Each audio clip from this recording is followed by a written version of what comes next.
Resuming debate, the Honourable Member for Halton.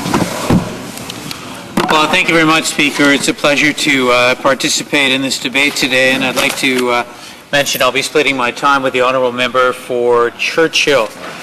Well, Mr. Speaker, as many of my friends opposite will know, when the last election campaign took place, I was not a proud member of the Federal Liberal Party. I actually campaigned as a member of the Conservative Party.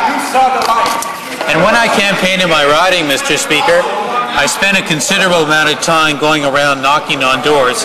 In fact, I actually knocked at around 25,000 doors over the course of 8 or 9 months when I was campaigning. And as I was knocking on those doors, I had a great opportunity, of course, as other members do, to actually talk to individuals in their homes, talk to families, and find out what they cared about. And I found a lot of people in my particular riding, which actually had not elected a Liberal Conservative since 1993. I, in fact, was the last Conservative to represent that riding, and here I was in 2005 campaigning again. But I found people in the riding had a hesitation about our current Prime Minister. They didn't mind the Conservative brand from what they knew from the past, but they had a few reservations about how this new Conservative Party would actually pan out. And I said to those people, Mr. Speaker, clearly when they raised these questions with me, I said, don't worry. I can assure you, my friends, that this new Conservative Party will be moderate, mainstream, middle of the road, and at its very core, it has concerns about the economy. Good economic management. I told people that, you know what, don't worry, this party gets it. They understand the pressures that families are under today. They understand the concerns that people have about rising taxes. They are the party of prudent spending and economic management. I said that. And I didn't give those people any hint whatsoever as to what they actually could end up expecting. What do they find? Higher income taxes? No one told me about that when I was a Conservative candidate. Nobody told me to go to the doorstep and say, if you vote for me, I'll raise your income taxes. Income trust investors. Nobody told me when I went and knocked on those doors. I mean, I actually had something called Stand Up for Canada. And it had a section in it called Security for Seniors. And in that section it said, we will not make life harder for senior citizens, senior investors. Well, I knocked on their doors, and when they asked me, are you guys going to look after our savings? I said, absolutely. The Prime Minister-to-be gets it. This new Conservative Party understands. I didn't tell them that we actually would go back as Conservatives and rob their savings. When people ask me, well, you know what? I've got all my money in my house. Do you understand that? Do you guys understand that the repository of net family worth in this country is now residential real estate? Do you get it? I said, absolutely. We will pursue prudent economic management policies that will not be inflationary. They will not trigger the Bank of Canada raise their key lending rate, which will not translate into you having a higher mortgage rate. They asked me about inflation. I said, don't worry about that. There's no way that I think this government's going to overspend. This is a Conservative government, not like those Liberals over there. They know how to mind the dollars. They will not overspend. Well, at the end of the day, Mr. Speaker, I have trouble going back to those people. If I were a Conservative, I've had serious trouble going back. I'd have to say to those people, I basically lied to you. I basically told you that the economic situation would be handled when it wasn't. So, Mr. Speaker, I just want to run through a couple of points here before I get to some solutions, because that's what we're all about. We're about solutions. We're about solving problems. We're about giving people a sound, bright economic future. That's what everybody in this House ought to be concentrating on, not hurling mud. But you know what? I've got to say a few things about what's happened right here. Government spending. To me, there is nothing that represents failure on the part of government more than governments who overspend. I think it's just a crime. And the government opposite, I never thought I would see a Conservative government spend the way that this government is spending. This government is spending more money in the current budget and projected next year's budget than any other government in Canadian history, of any flavor, of any stripe. In fact, government spending right now is increasing by double the inflation rate. That is a pretty serious issue. And the consequences of that are extremely clear. When you have government spending increasing by double the rate of inflation, it ends up itself being inflationary. The government accounts for a significant part of GDP. As that happens, it triggers an increase in the core inflation rate. And today, the core inflation rate, as we all know, honourable members know, that the Bank of Canada tries to maintain an inflation rate of between 1% and 3%. And right now, we're at the top of that and been bumping over. And economists agree that a very significant part of that is government spending.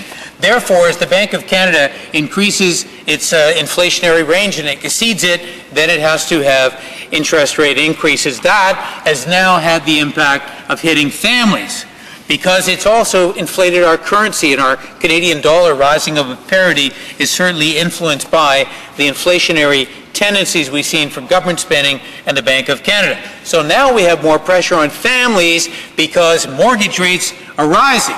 And in fact, key mortgage rates went up by a half point just a few days ago, Mr. Speaker. And I can tell you, with a record level of mortgage debt in this country, with Canadians never having been as indebted as they are today, a half point increase in mortgage rates actually matters.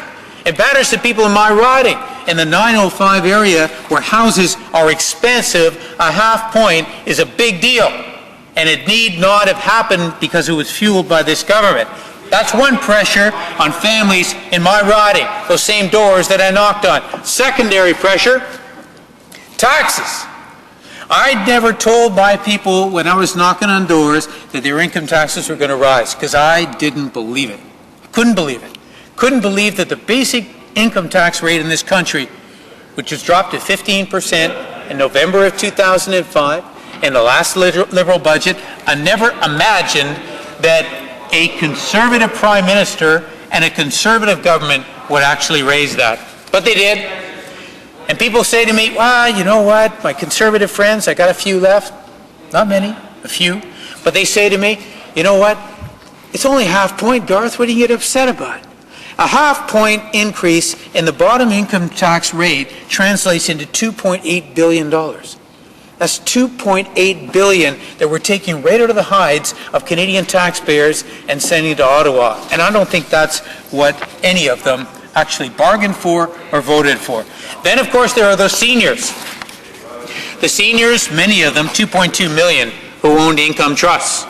And we know that story. I won't go over it in detail, but, you know, the Prime Minister stood... In fact, you know, Speaker, I actually went to a rally in Burlington, Ontario, as a Conservative candidate during the 2005-06 election campaign. And I stood right behind the Prime Minister, right behind him and beside him, as he stood at that podium and looked into that teleprompter and gave his speech, and he talked once again about a promise that he would never, ever tax income trusts. And he did.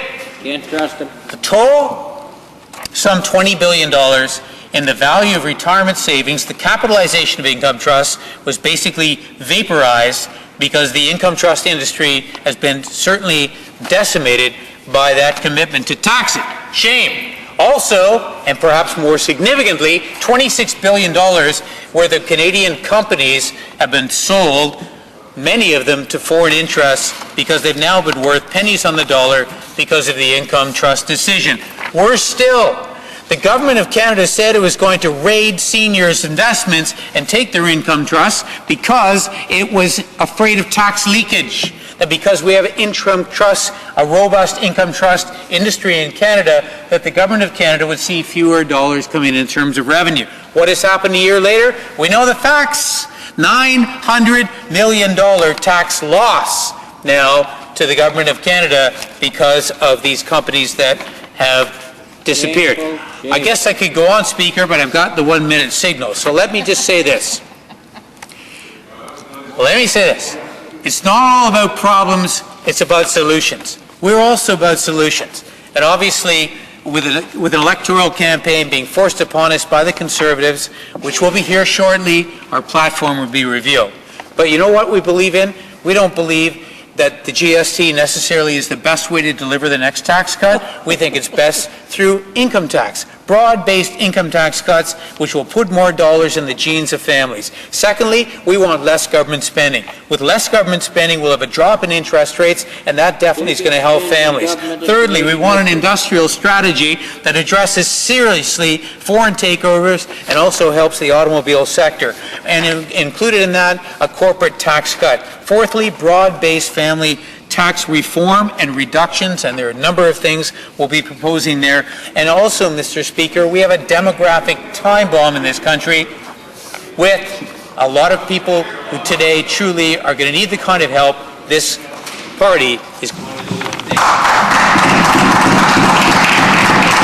Questions and comments, questions and commentary. The Honourable Member for Leeds Grenville. Thank you very much, Mr. Speaker, and I welcome this opportunity to get up and talk about the fact that this government has been spending money on Canadians' priorities such as cleaning up our environment, and I know that that's something that's very important to Canadians. Spending money on infrastructure, something to help rebuild our communities after many years of neglect on the infrastructure file. But I listened very intently to the comments of the Honourable Member from Halton, and I know that something that was very important to him, it was something that was very important to me, was working towards having pension income splitting in our country, and I know that that's something that was in the budget, in Budget 2006, and I know that it was something that was important to the member from Halton. Yet when he was given the opportunity to vote for something that he had spent a great deal of time working for, he voted against it. It's something that I would like the Honourable Member from Halton to explain to me and explain to this House. Thank you, Mr. Speaker. The Honourable Member for Halton. Thank you, Speaker. You know, my friend across the way, yeah, listen up. The Honourable Member for Leeds Grenville asked a question. Some of his colleagues are interrupting the Honourable Members for Halton's response. I'm sure the Honourable Member for Leeds Grenville wants to hear the answer to his question, so if we could all let the Honourable Member for Halton do so, we'll continue. Excellent. Thank you, Speaker. They needed that. My friend across the way is quite right. I did campaign long and hard for income splitting, the first part of it being pension splitting. And it's only an economic justice and an economic reform that was probably too long coming, but eventually it came. I do actually thank the member opposite who raised the question because I know he was a proponent. And when I brought this issue up, when I was on that side of the House, he was helpful and supportive in that, as were many of the members sitting over there. I thank them very much for doing that. It was the right thing to do. I also thank the Minister of Finance. He did the right thing as well by bringing in pension splitting, and I'll say that quite clearly. This is a reform that we needed, and many people on this side of the House, in fact, many people on all sides of the House supported this. But what we did not support on this side, and what we did not expect, and what shocked us, was the betrayal the Prime Minister showed and the Minister of Finance when they brought in a tax on income trusts. We never thought that that would happen because the Prime Minister told us it would not. I mean, we foolishly believed him. We believed the man. So we could not understand, nor could we support any legislation that was bundled with a pension sharing that also robbed seniors of more money than they'd ever get in their lifetime, all of them through pension splitting. Questions and comments, the Honourable Member for Vegreville-Wainwright. Thank you very much, Mr. Speaker. You know, I've listened today, Mr. Speaker, as people have expressed different opinions on the issues, and I sit there listening and think, well, that's a different opinion. I don't agree with it, but that's fine. But this member, you know, he has the nerve to stand here today and say he didn't vote to support income splitting on pensions because of the tax on income trust, and yet he voted for the Conservative government's income trust motion. He said this on his webpage. This is from his own webpage, Mr. Speaker. My vote acknowledged that wholesale corporate conversions to trusts are unhealthy. Whoops. That's what he said on his own webpage. Exactly the opposite to what he's saying right now, Mr. Speaker. Give us another quote. He went on to say, reforming the income trust business and stemming the tide of conversions is necessary for the long-term health of the economy. Oops, oh. That's what he said then, Mr. Speaker. Today, he says something entirely different. This member, Mr. Speaker, has no credibility whatsoever. I listen to others, accept different opinions, that this member has no credibility. He says one thing one day, another thing entirely the second day. The honourable member for Halton. Well, thank you, Mr. Speaker, and I might just thank the honourable member for the opportunity to mention my website is www.garth.ca, and one will find a very stimulating discussion going on in that particular website. But in answer to this, I think anybody who knows anything about the economy certainly knew that the income trust sector needed some more regulation surrounding it, and I certainly had proposed some ideas in that regard. The Minister of Finance, I don't think anyone ever expected that he would bring in a tax holus bolus that would destroy the industry and would erode so many savings. But you know, the key question here is, I did vote for the motion for pension splitting, absolutely. And I thought it was one of the most fraudulent, politically manipulated moves I've ever seen in my entire life to have that pension splitting provision, which we all would have supported, bundled with an income trust tax, which the Prime Minister betrayed us on. To put those two things together was fraudulent, and they ought to be ashamed, shame, shame.